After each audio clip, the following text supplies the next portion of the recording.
বিয়া দিয়া ভনীজনী আৰু বাইজনীৰ ওপৰত আমাৰ ব্যৱহাৰ এনেকুৱা হয় যে বেচেৰি যদি দুপৰীয়া আহি পাইছে, বৌয়েকে যদি ভাল মাতেৰেও মাত দিছে, কিন্তু ককায়েকে গধূলি ৰাতি ডাইনিং টেবুলত কয় তই কালি যাবিগৈ নেকি?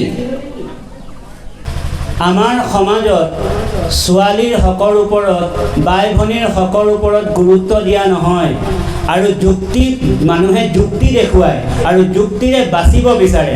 এই যুক্তি দেখুৱাই ওলামাসকলৰ ওচৰত বাচি যাব, কাৰণ ওলামাসকলেতো আপোনাক কোনো মাৰি কাটি নাখায়। আপুনি যেনেকুৱাই যুক্তি দিব ইমাম চাহাবেও মানি ল'ব, যিকোনো আলিমে মানি ল'ব, কিন্তু এবাৰ ভাবি চাব যে সেই যুক্তি আল্লাহৰ ওচৰত জানো গ্ৰহণযোগ্য হ'ব?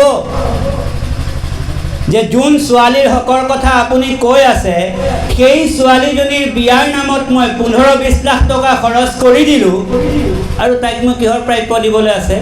তাইক মই কিহৰ সম্পত্তিৰ ভাগ দিবলৈ আছে?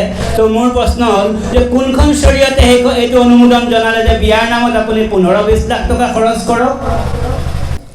আমাৰ মা ভনীসকল, সিদিনাখন এটা ৱাকিয়া পঢ়িছিলোঁ যে ককায়েকৰ ইন্তেকালৰ পাছত ভনীয়েকে ইছৰাৰ কৰিলে, জিদ কৰিলে সমাজখনক যে মোক জানাজাৰ লগত যাবলৈ দিয়া। বোলে এইটো আমাৰ প্ৰচলন নহয়, বোলে আপোনালোকে যিয়ে নকওক মই যামেই। পিছে পিছে ভনীয়েক গ'ল।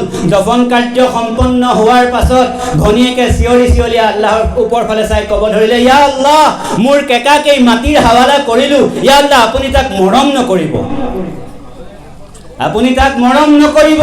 আজি আব্বাই থৈ যোৱা পৈতৃক সম্পত্তিৰ পৰা সি মোক 4 অনা নিদিলে, অকণো ভাগ নিদিলে, যাৰ কাৰণে মোৰ ল'ৰা ছোৱালী আজি ৰাস্তাত, মোৰ ল'ৰা ছোৱালী আজি ফুটপাথত, গতিকে তাক আপুনি মৰম নকৰিব। এনেকুৱা আমাৰ মা ভনীৰ দিলত আক্ষেপ, হুমুনিয়া, দুখ নাইনে?